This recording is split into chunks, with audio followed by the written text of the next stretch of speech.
சிறு குறு தொழில் கூட்டமைப்புடைய தலைவர் திரு அசோக்குமார் அவர்களை, சிப்காட் தொழிற்பேட்டையினுடைய தலைவர் திரு ரமேஷ் பிரபாகர் அவர்களை, வியாபாரி சங்கத்துடைய செயலாளர் திரு பவானி ஜெயபால் அவர்களே, மரட்டார் விவசாய சங்கத்தினுடைய தலைவர் திரு தனபால் அவர்களே, பொதுநல அமைப்பினுடைய சங்கத்தினுடைய தலைவர் திரு சேகர் அவர்களே, மற்றும் இந்த நிகழ்ச்சியிலே பங்கு பெற்றிருக்கின்ற தமிழ்நாடு கூட்டுறவு குடியிருப்போர் சங்கத்தினுடைய நிர்வாகிகள், பணி ஓய்வு பெற்ற அரசு ஊழியர் சங்கம், கடலூர் மாநகர் முக்கியஸ்தர்கள் மற்றும்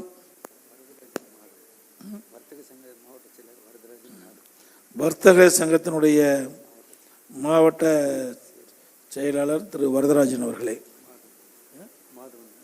மற்றும் திரு மாதவன் அவர்களே, வருகின்றிருக்கின்ற பல்வேறு அமைப்பினுடைய நிர்வாகிகளே, பத்திரிகையாளர்களே, ஊடக நண்பர்களே, அனைவருக்கும் என்னுடைய வணக்கம்.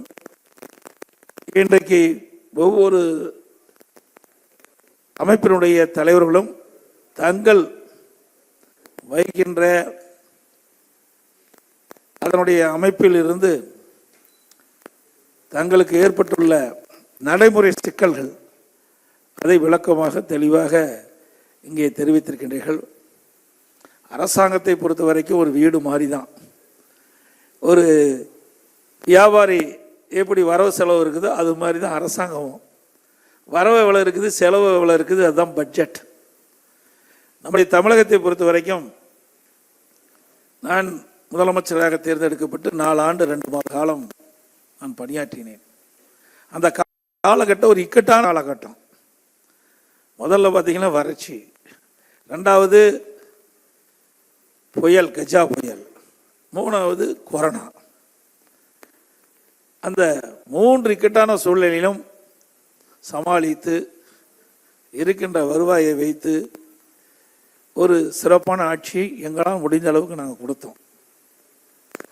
ஆனால் இப்போ திராவிட முன்னேற்ற கழகம் ஆட்சிக்கு வந்து 50 மாத காலம் ஆகுது. அவள் எதையுமே சந்திக்கலை.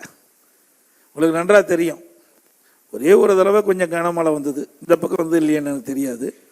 அந்த பக்கம் விழுப்புரம் பக்கம், இங்கே ஒரு கடலூரில் கூட ஒரு பகுதியில் அந்த தென்பண்ணை ஆற்றிலிருந்து வந்த நீர் கரையோரத்தில் இருக்கிற மக்கள் பாதிக்கக்கூடிய அளவுக்கு அந்த வெள்ள நீர் சூழ்ந்தது.